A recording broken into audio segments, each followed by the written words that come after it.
Good afternoon, everyone. Like I said, my name is Helen Stewart, and as Naoma introduced me, I am a hydrographic surveyor, and I have been quite fortunate to have a pretty good career at this point. I am the principal hydrographer of the Marine Asset Integrity Division of Fugro in Houston. What we do is surveying of exactly what it sounds like, assets. If a person built it and put it on the ocean floor and they need continual upkeep and repair and maintenance, they call us to go take care of the positioning and some other aspects of it. I've been working in the geospatial industry in various roles for 20 years. I started out fresh out of UT undergraduate, going to Houston to work for a seismic geophysical processing company.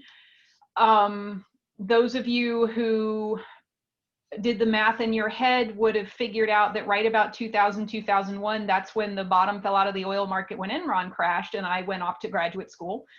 After that, I worked for NOAA as a nautical chart hydrographer, and I've been with Fugro for a little over 12 years now. Like Naoma said, I have a bachelor's degree in math. My master's is in marine science. My work colleagues refer to me as the Valkyrie, and I have a reputation for being the person that they go to help fix a project when things get weird.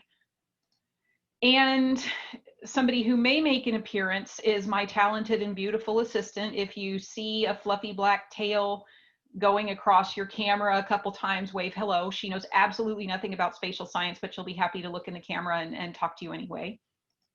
And my talk this morning is going to be on improving the quality of your research, and in particularly the quality of your field work by mapping. And this slide here very briefly goes through the structure of the talk. I'll talk a little bit about what exactly is a map and why are maps such powerful tools. The next general segment will be, why should I map? Why should I put forth this time and effort to make a map? I'm a geologist, not a surveyor. What's going on? After that point, when we've gone through Helen's whys of mapping, then we'll have a quick break and people can ask questions. And then we're going to go on to a case study or worked example of how mapping sets you up for success in terms of your research and in particular your field work. So without further ado, what is a map? Most of you are used to looking at maps. They're either something in your phone or you roll out a piece of paper on a chart table and there's all sorts of stuff there. I want you to stop thinking of a map as a piece of paper on a table, and I want you to start thinking of a spatial and temporal framework that holds curated, keyword, georeferenced, also keyword, information in a visually intuitive format. So you will take all kinds of different bits of information and you will act like a librarian. You will sort through the information that is relevant and that's not relevant. You'll leave off what's not relevant. You'll put on the parts that are relevant. You will look through real world data that's not georeferenced. So you don't have a latitude, longitude, or some other coordinate associated with it. You'll review all of that data, and you will georeference it yourself and you will add it to your framework. And then you have metadata, the information about the different pieces of data. What year was this bridge built? When was this road installed? You know, how often has this river been surveyed, etc. So throughout this presentation, when I'm talking about a map, I want you to hold the spatial and temporal framework holding curated georeferenced information in your head. So just keep all of that in mind. So why do we actually map, and why historically has surveying and geography and cartography been considered a really important skill? So this next slide, let me introduce one of my favorite maps on the entire planet. The image on the left is the Frau Moro map of about 1460. Brother Moro was an Italian monk who was also a surveyor and a mathematician. And at the request of King Alfonso of Portugal, he made the map that you are looking at, containing all of the information in the known world at the time. And if you compare that to the Landsat 8 image on the right side of your screen, you'll see that given the tools that he had available, they did a pretty good job. The Black Sea and the Caspian Sea, right in the middle of the Frau Moro map, are quite distinct. The Mediterranean is quite distinct. Some of the others are a little bit shaky and weird. There is not actually a river that bisects the lower part of Africa, but that was the best information they had at the time. And this map, the creation of this map took about 30 years. It took resources and information collected by hundreds of people from all the sources that Father Moro could get his hands on and verify. And why was that important? This is the first map in which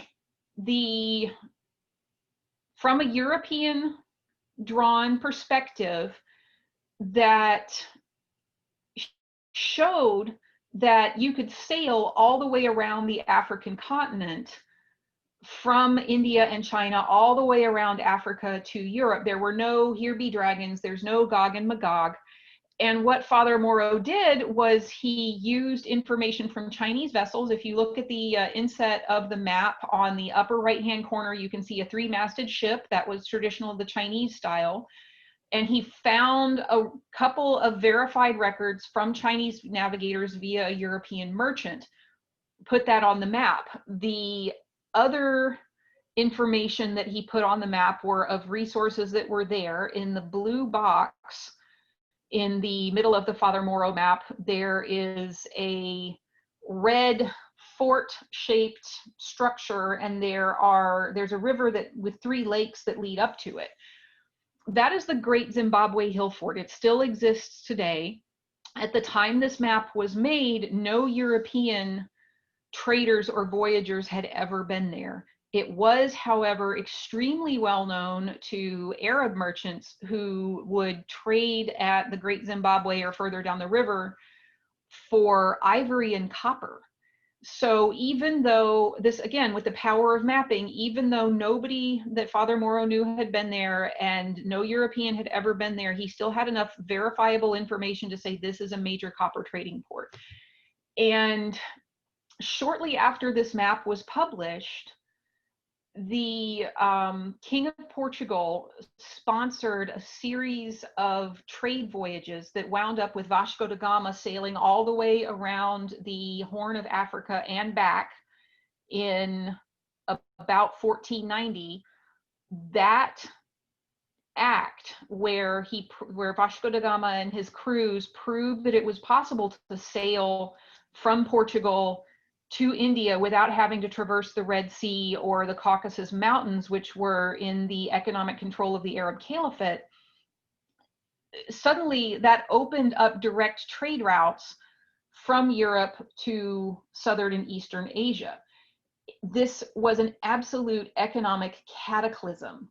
It's very, very fair, and I've described this before, to say this map, or rather the information contained in this curated geospatial framework, broke the world.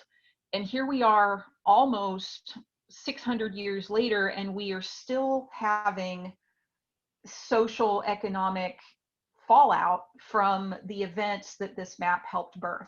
Maps are extraordinarily powerful. If you can include them in your research, they will help you. They will help you get your point across. They will help carry information that will guide you into your research.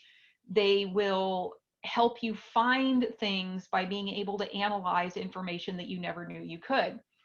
So those are, in a nutshell, Helen's whys of mapping. Why do we do this? I'm a geologist, not a surveyor, or I'm a geophysicist, not a cartographer. Why number one is you show your work to people in a way that they can understand. Rule number 2 is that you use the map to display critical components to yourself and to other people. And then rule number 3 is, when you're starting from a position of ignorance, one of the biggest first things you can do is go from a position of ignorance to a point where you know enough to be able to ask the right questions. So those are the 3 whys. Why do you build a map? A map will help you do all of that. All right, a little bit of fun. Show, don't tell.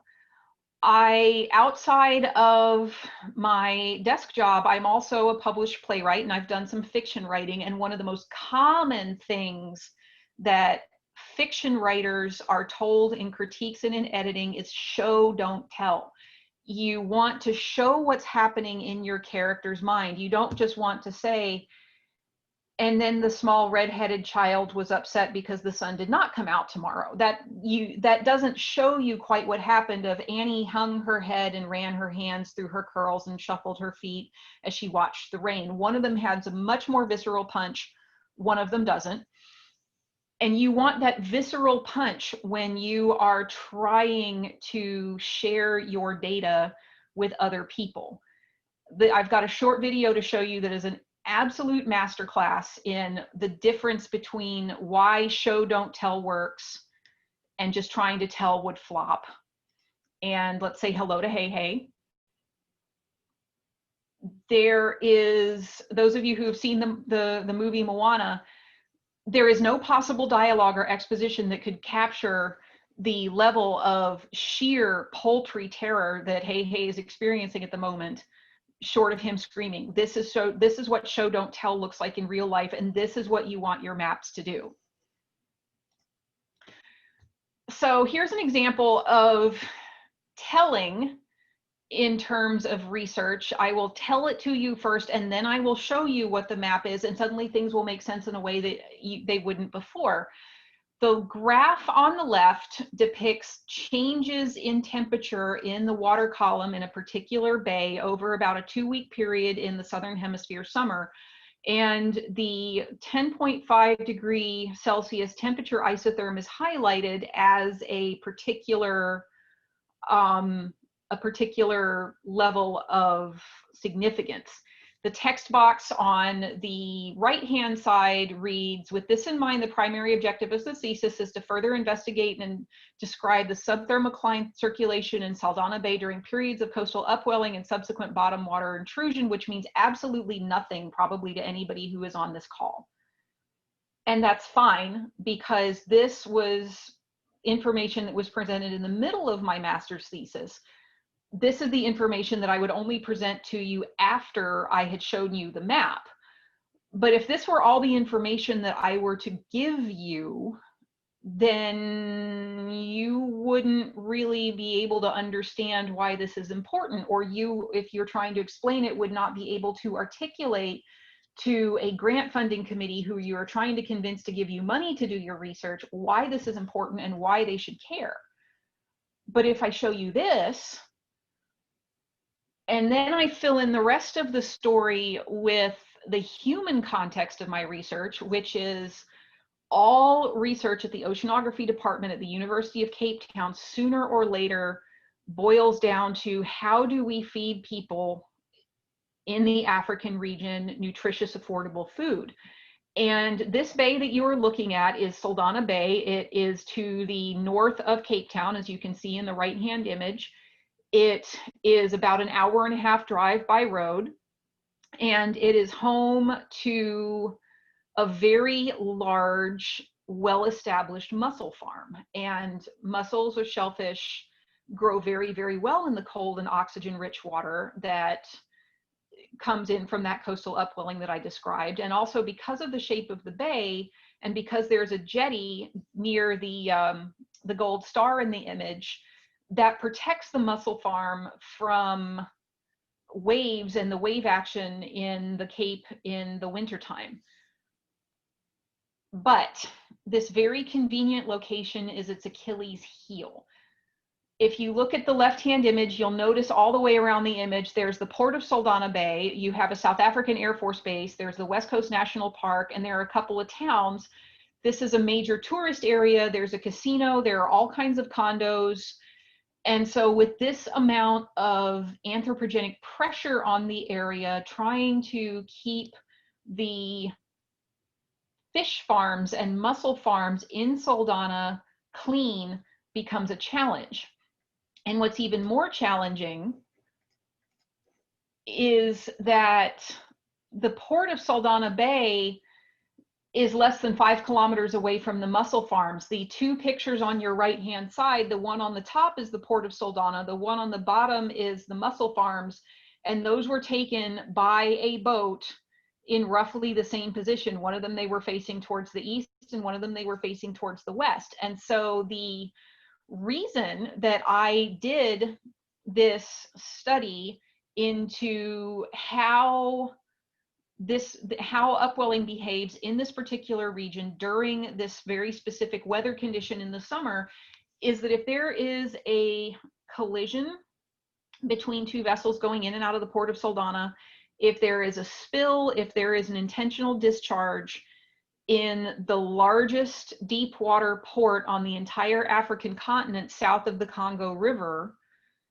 if something goes wrong at the port, how long do we have to set booms and save the mussel bed? How long do we have to move the mussel farms? How long do we have to set up booms or take any other precaution to keep whatever chemical has been discharged into the water from befouling the mussel beds?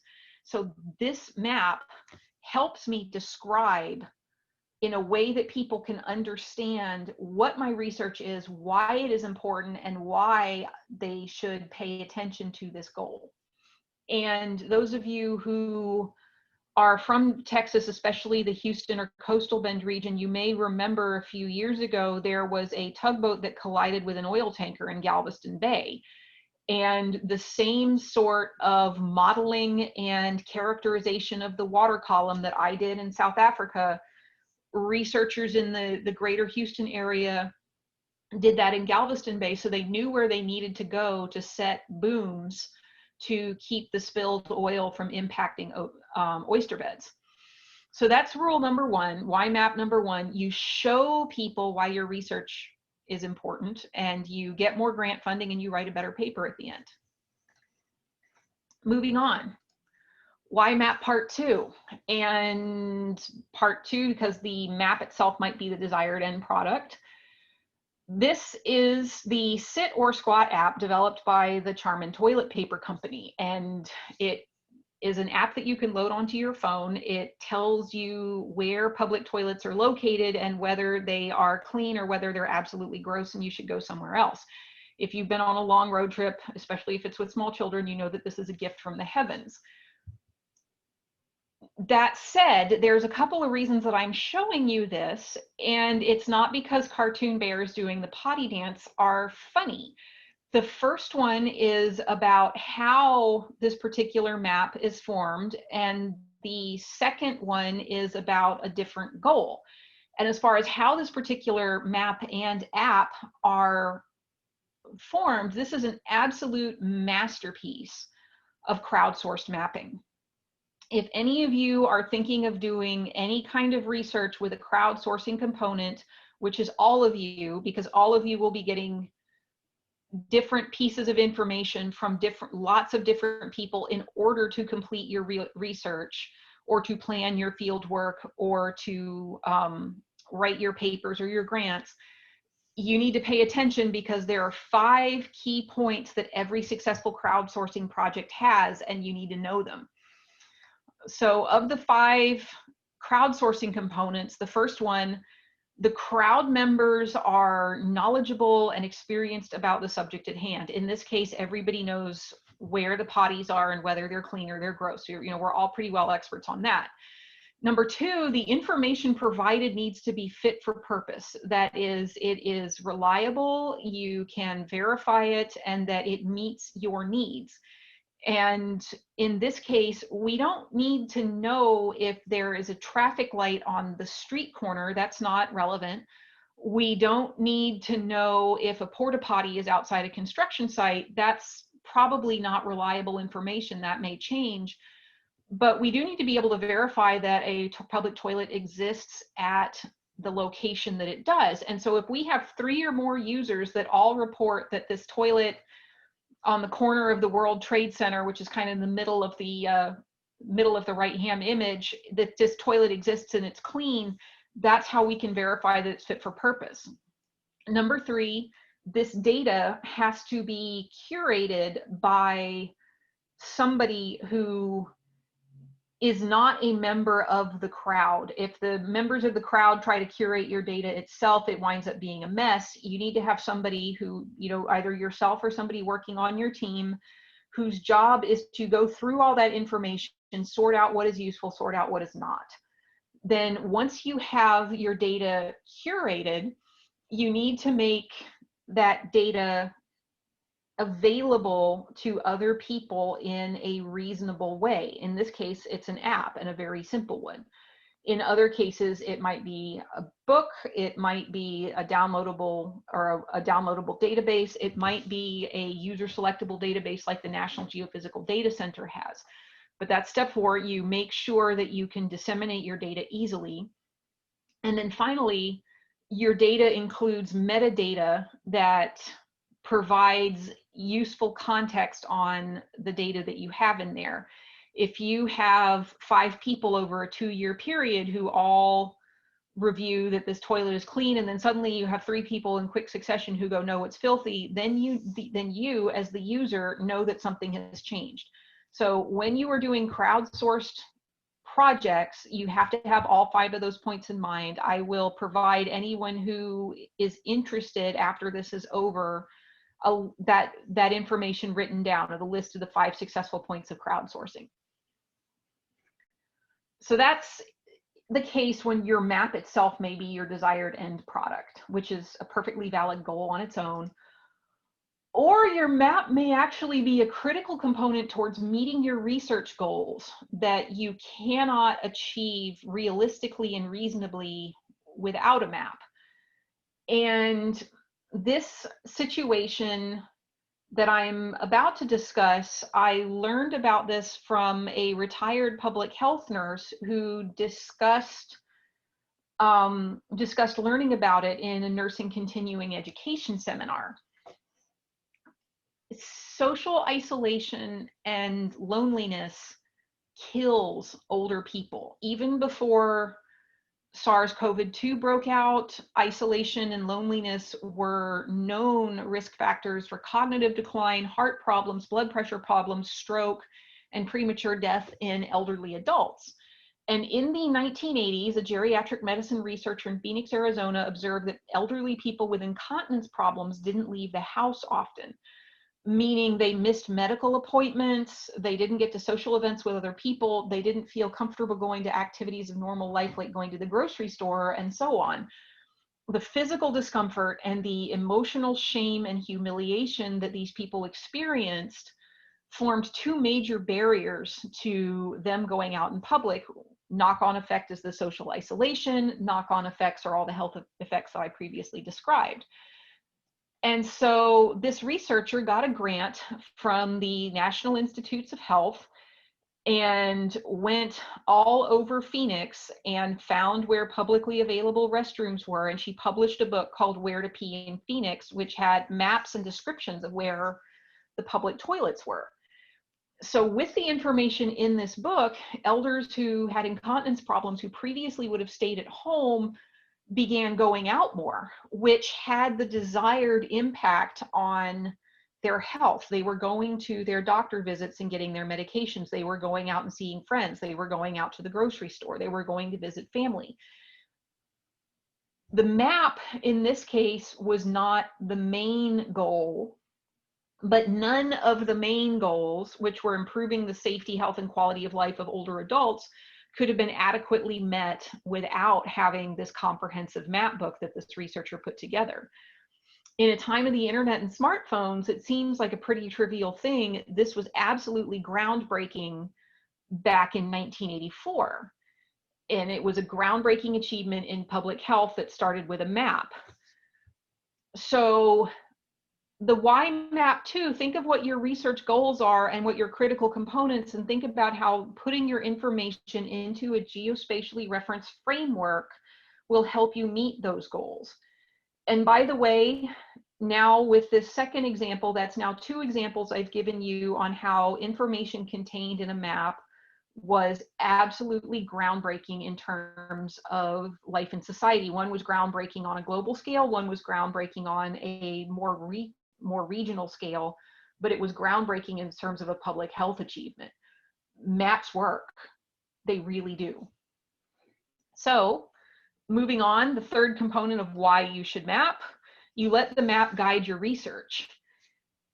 And you're going to get a lot of pieces of information that come in. You're going to be starting from a place of relative ignorance. So when you are putting your map together, you can use your map to try and get your puzzle pieces to fit. You can use your map to analyze data and see if there are relationships between bits of data that you would not have observed before. So this next couple of slides are some research that I've done very recently on observed vorticity in satellite data. On the left-hand side, you have what is known as a vortex dipole. If you have a high pressure current, such as what's coming out of a hose into a low pressure environment, then friction on the jet, as it penetrates out into the low pressure environment, causes that curling. And what you get is that mushroom-shaped vortex dipole. In the real world, they do also exist. They do not typically look like the classic mushroom shape that you see in the laboratory image. The right-hand image in this slide shows a vortex dipole in seawater that is at the Neisner Heads in the Republic of South Africa. The red arrow and the green arrow each point to the center of the dipole. And in this case, the reason that it is lying on its side is that the shape of the channel that water is flowing through bends. If the water were flowing through a straight channel, that dipole would have the classic mushroom shape. So that's what a vortex dipole looks like.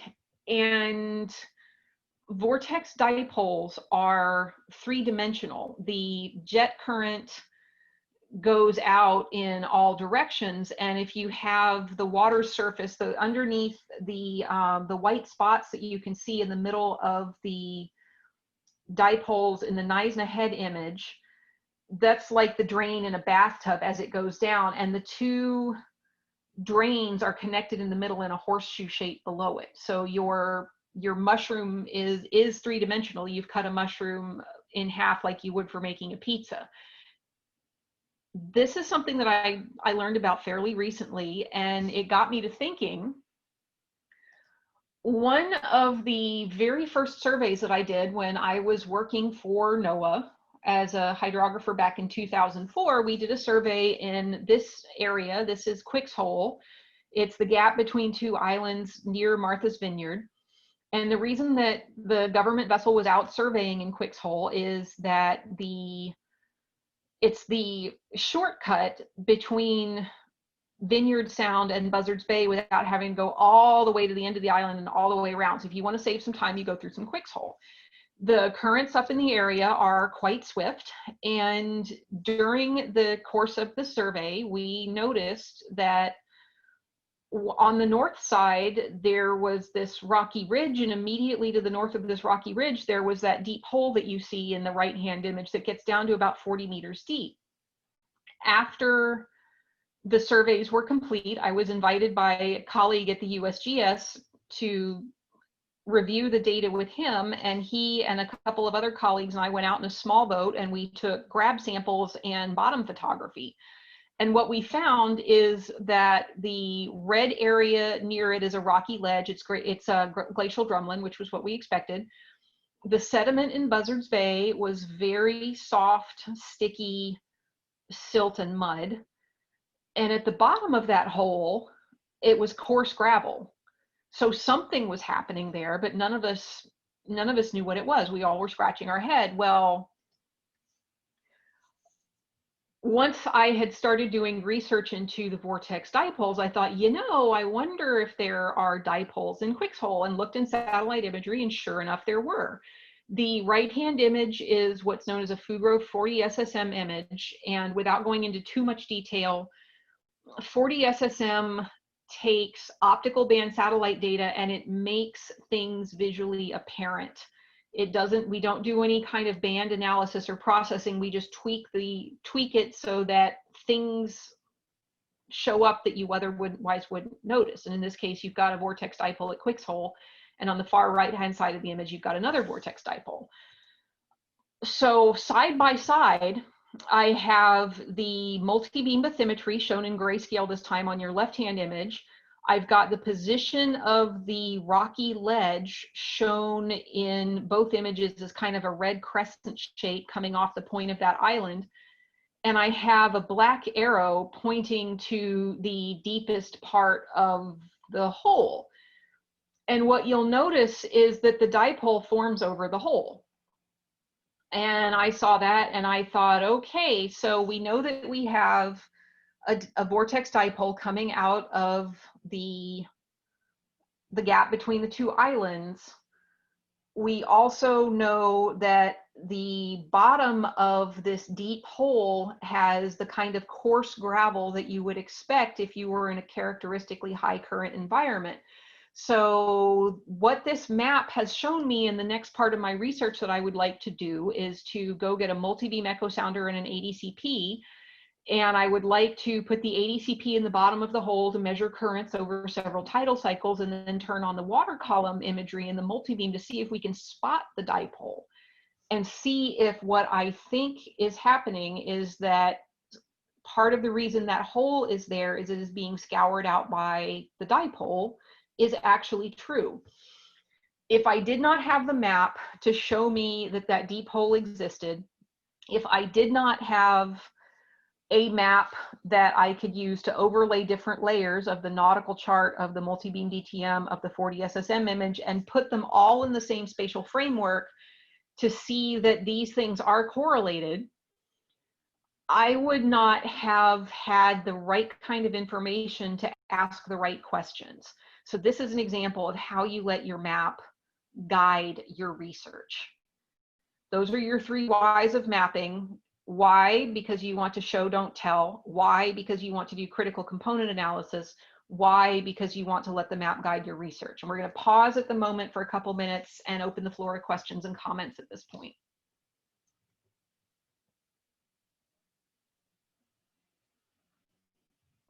Don't be shy, anybody.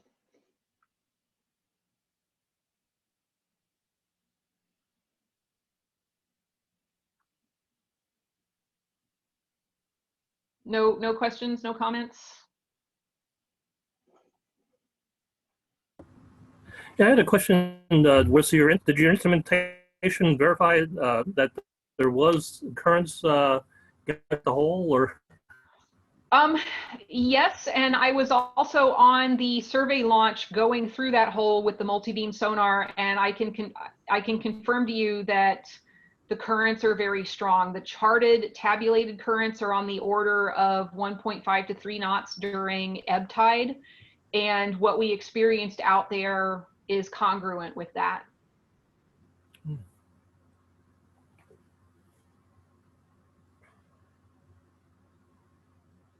Anyone else?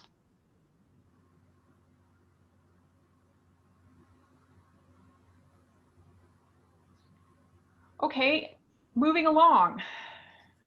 We're going to, in this section, do a case study where we take those 3 components of mapping and we put them all together. And our case study is going to be in Angola.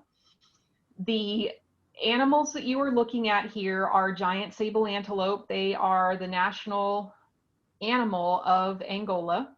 And when I was a graduate student there back in the early 2000s, the two things happened more or less simultaneously. The first one is that in 2002, the Civil War finally ended. 40 years of Civil War ended. And almost immediately after, a couple of groups of people saw giant sables in the wild for the first time in almost 20 years. And you could spot every Angolan living in Cape Town because they had the smile from ear to ear and they were partying like it was 1999, and good for them. So for our hypothetical project that we're going to do in Angola, we want to investigate regional water resources, which means that we're going to be doing a combination of in situ gauges and boreholes. And there's a big problem if you try to do that. Angola is the second most heavily mined country in the world after Afghanistan. The mines were laid by the Portuguese government, 3 or 4 different Angolan separatist groups. The Soviet and Cuban armies backed several of them, and then the South African army was involved. And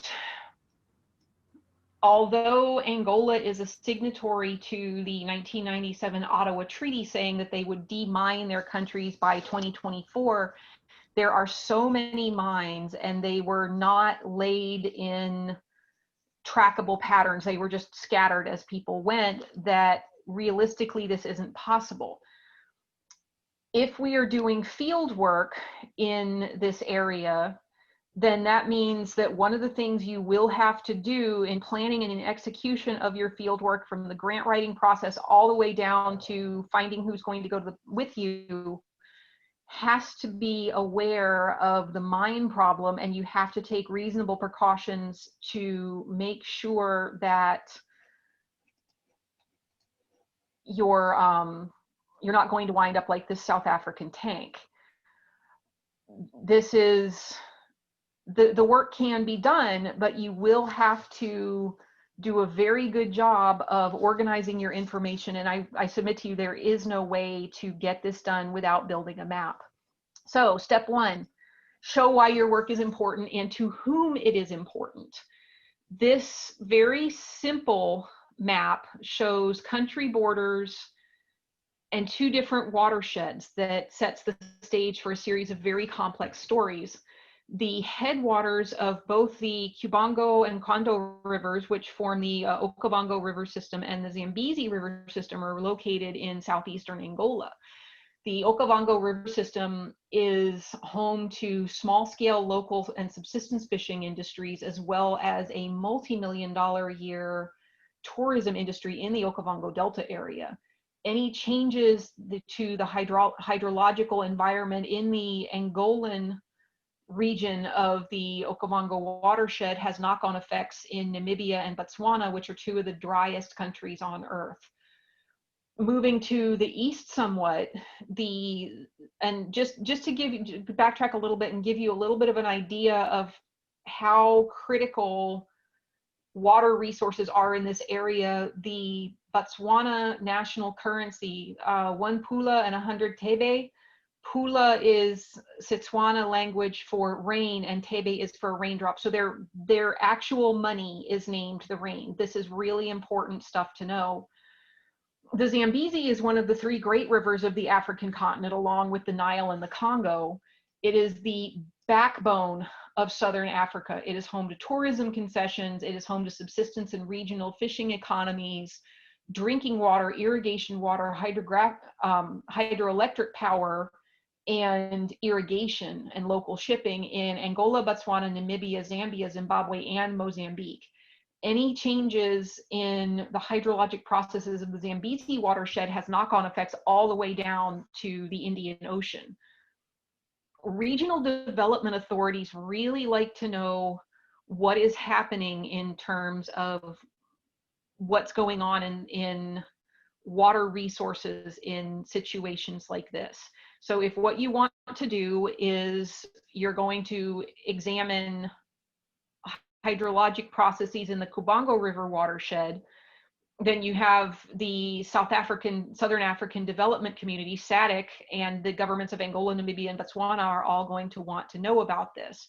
These are people who are going to be sitting in and deciding whether to give you your research grant funding. So make them a map, make it a good one. That's probably not the map you need to show, though, when you get to the next phase of your field work, when you're planning and you need a map to show what you want to do so you can start talking to people who live in the area, people who are going to be your potential collaborative partners in your research, and the people who are going to be most closely affected by it. Angola is a hard place for outsiders to work. Unlike every other country in the Southern African region, English is not widely spoken outside of the major cities. Mozambique is another Portuguese colony, but all of the rest of the nations in Southern Africa were English colonies. So English is widely spoken in all of them. Mozambique has quite a few people who moved from South Africa and Zimbabwe into Mozambique and have English language populations. And because it is the language of business, English is widely spoken throughout Mozambique now. That's not the case in Angola. So you will need local help, if nothing else, to be able to translate for you. Distances in this large country are vast. Logistical support is hard to come by.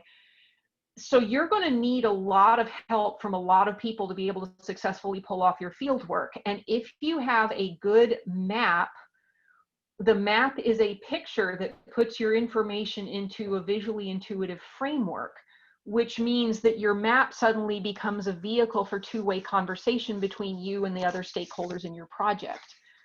It is absolutely critical to have a map in this case, because it takes your communication burden and brings it from massive convoy level down to 2 or 3 truck level. It's still a significant exercise, but it's not nearly as much as it was. Side note and general caution, and this is to anybody who has not yet done their field work or is planning it. When you are talking to the locals, if they tell you something they think is important, listen to them, take really detailed notes. Even if what you find is that the information they presented is not useful or relevant. To give an example, if this is our hypothetical city that we see on the screen, and we're trying to determine if an area has mines or not, the populated area right near the city center where the population density is the greatest is already completely demined. But you want them to feel like you are listening to them. If they feel like their information is being treated as valuable and that you are listening to them, they're much more likely to help you out. And that, in an environment like this one, is in some cases the difference between success and failure, or it's the difference between doing it right the first time or having to go back 3 or 4 times. So that's part 1, show your work. Part 2 in our exercise on trying to determine what we need to do to put together a map so that we can do our field work without being blown up is to start looking for critical components. And in this case, we've taken a little field trip outside of Angola. We are now in Stanley in West Falkland. The Argentinian army laid mines in this area during the Falkland War in 1982 and 1983. Unlike the mining in Angola, they were very methodical and left precise maps of where they laid mines.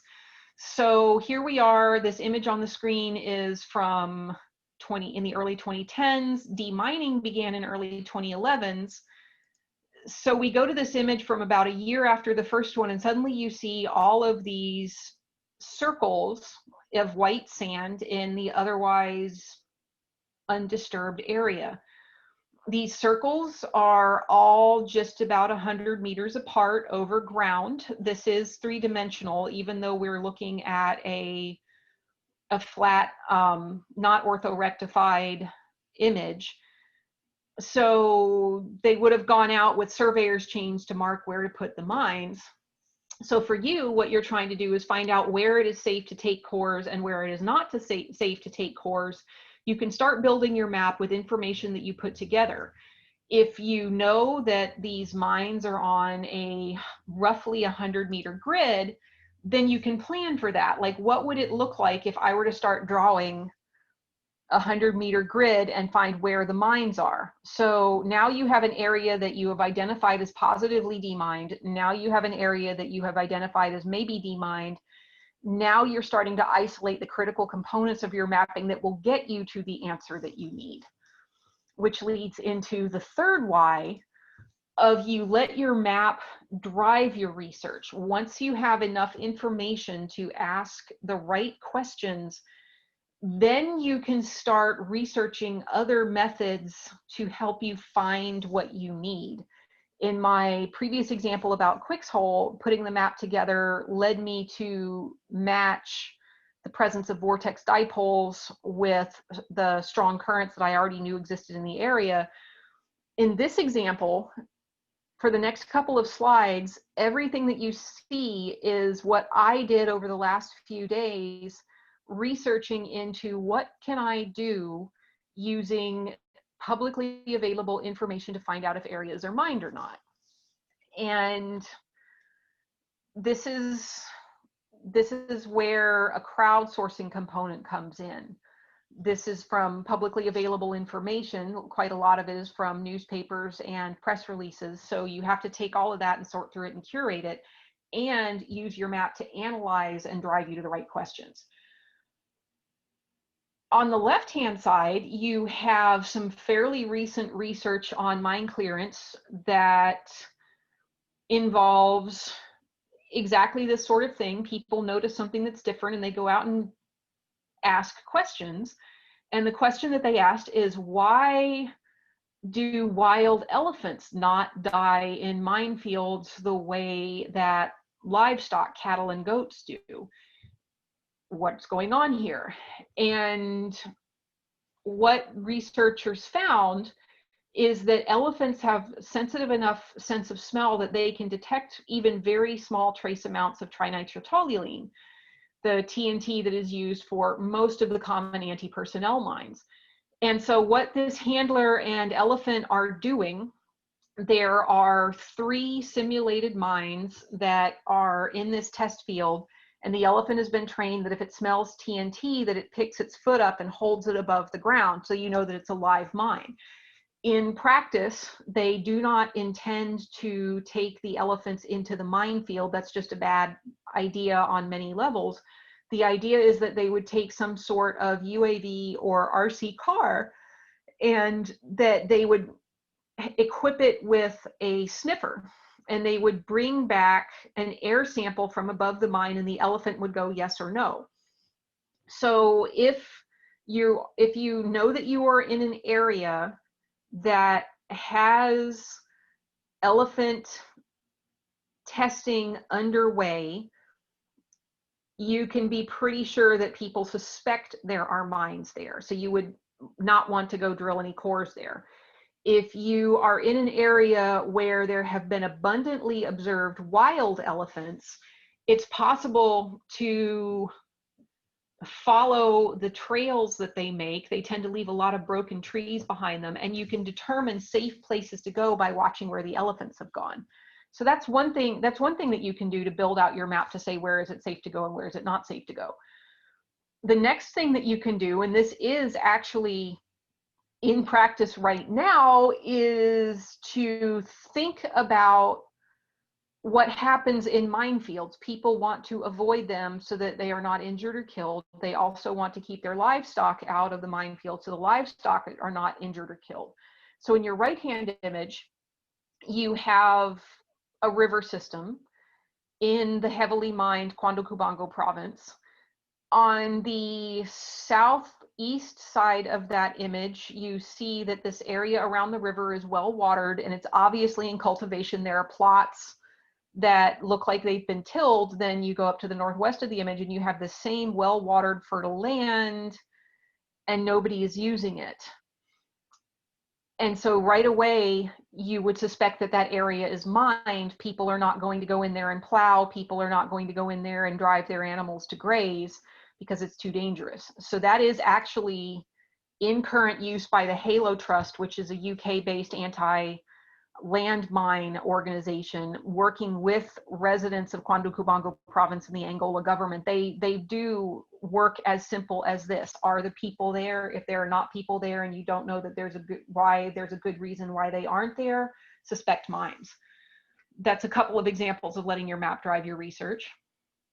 Here are a couple more. Now that you have your map and you're able to use it as a tool for two-way communication, you can start using it to discuss with the locals what they know that might be relevant to you, and then you can start putting it on your map and use it to ask better questions of the locals. So it could be like on the left-hand image, where are there abandoned tanks? If there are abandoned tanks, it's reasonable to suspect that there are anti-tank mines. If there are abandoned other vehicles like trucks that have been blown out, that's also a good reason to suspect that there are mines there. But you can also ask, where has livestock died? Where do you know that there are cattle dying? If you know that there are cattle dying, that's a pretty good indication that the field is mined. You can ask the aunties and uncles in the village, the older people who would have been alive when the war was going on, where did you see soldiers? And most of them will be able to show you where they would have seen soldiers well enough for you to put it on your map and make reasonable decisions on whether this is a go or no go area. You would be probably doing a lot of this with your collaborative partners, NGOs, local governments. You could probably set up a series of email conversations or other pictures, and people will, in my experience, answer you. Then you get to what I referred to very early on, where you have non-geo-referenced geospatial information. If you look at the right-hand picture, you see an abandoned tank next to a building. If I were reading a newspaper article and I see that building, which is pretty distinctive looking, there's a possibility that I can do a little bit more research and find where that building is. If I know where that building is and suddenly I have a whole new area that I can geo-reference, hey, right around this building within a, let's call it a 2-kilometer radius, suspect mines. All of this information goes on your map. Anything that is unusual or indicative of mines gets flagged for additional analysis. By the way, this is now a crowdsourcing project. So all of your rules of successful crowdsourcing would have to apply. The data needs to be done by knowledgeable or donated by knowledgeable users. People who live in the local area are knowledgeable of their environment. It has to be something that you can verify. You have to curate it. You have to be able to distribute it. And you have to be able to include metadata. So finally, we've put this all together. We've gone back to our hypothetical city after discussing with our collaborative partners and doing several bits of research. So on the south side of the city, both to the east and west, where the major roads lead in and out, we have 2 areas that have been verified as clear by a local NGO. You also have an area that has been verified as clear by the city government. You found out that on 2 rivers near the city center, there is a dam for drinking water. And that means very, very certainly that the area would have been cleared of mines, because nobody wants to build a dam in a minefield either. We have 2 known minefields that you have identified. We have a couple of areas with abandoned tanks that you're flagging as maybe we shouldn't go there. We have a couple of areas of uncultivated land by rivers, one of which is merely uncultivated, one of which is uncultivated, and there's been some livestock loss. So here is our overall environment when we want to do our hydrological resource sampling. We now have a pretty good go, no-go zone. And so we've continued our conversations with our local collaborative partners, and we found out that there are actually 2 existing boreholes with records in the area that are represented by the yellow crosses. That means you have to do less work because you have access to that data. You're able to put it on your map and you're go, okay, that for that little area, there's existing borehole data, so let's move it in a couple of other places. with your magenta crosses, that's where your proposed boreholes are. 2 of them are in areas that are indisputably clear. 2 of them are in areas where you would have to do further verification, but there is no evidence that points to mines being present in those areas. You'll need to verify on site, but they're much safer than they otherwise would be. You have areas to put in situ water level measurement gauges, rainwater, river stage, and flow rate. And through talking with your collaborative partner, you've also identified 6 schools that would be happy to put rain gauges at the school and monitor them for you. So now you have a denser data set than you otherwise would have if you had not used your map to communicate to people what you were trying to do. Even in an area as difficult for outsiders to work as Angola, it is possible to achieve everything that I have shown you here without ever leaving your office. Communications infrastructure is good enough that you will be able to work with your collaborative partners and put this information together. You can make it sweeter for them by putting together the map of what you have found, and it may provide them information that they didn't already have. Maybe they didn't realize that this area to the north of town is conspicuously uncultivated compared to other things. So now that's a flag for them to avoid it.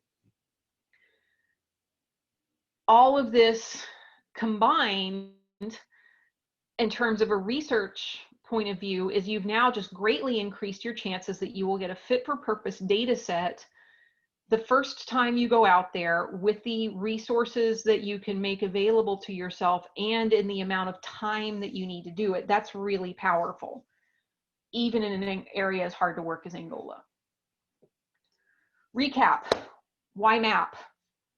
Organize your data, get better grant funding, pass data to your collaborative partners, use a map as a communication tool, identify critical components of your field work, use your maps to help you ask the right questions, use your maps to help you plan field work that is safe and fit for purpose, use your maps to help you tell your story. All right, that's the end of the presentation, and I'd like to open up the floor to comments and discussion.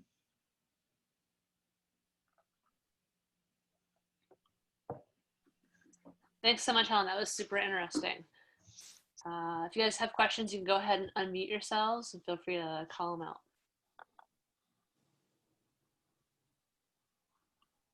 Just a comment about the double vortexes.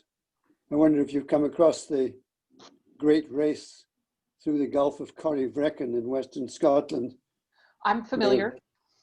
With the porpoises using the water for their catching their prey. I did not know about that. I did know about the Corryvreckan, and there are a couple of other standing vortex features, the Malkströmmen and the Saltströmmen in Norway, the same general type of environment. Anywhere there are sufficiently strong tidal streams and constrictions to flow, we do see some sort of vortex activity. The Carricker, I can't pronounce it properly, the Carricker is one of the strongest in the world.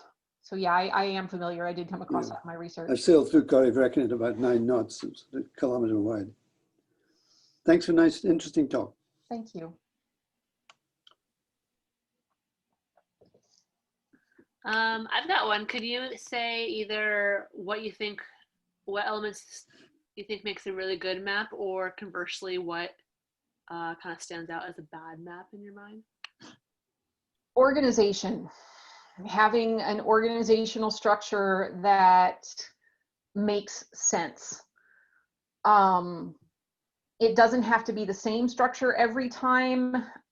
Just case in point, the map that I would put together to argue why an NGO or a funding committee should give me grant funding is not going to be the same map that I would put together to try and explain to the local community what we were doing and why. But they both have to be organized in such a way that the people looking at them can understand what's going on. And that's something I'm frequently guilty of. I'll have to go back 2 to 3 times to get something that makes perfect sense in my head to a point where it will make perfect sense to other people. Very familiar with that one. Yeah. Yeah. Anyone else? Awesome. Well, thank you so much, Helen. You're welcome. It's a pleasure. Awesome. And I think there was some interest of some students chatting with you afterwards, but I think we've said that I'll let them email you. So just a heads up, you may have an email or two from some interested students. Okay, that's fine. Keep in mind that I do actually have to go back to my day job after this, so I may not answer them until tomorrow. It's not that I'm ignoring you. I just have a pile of other things on my plate right now. Understandable. All right. All right. Bye-bye. Thanks all.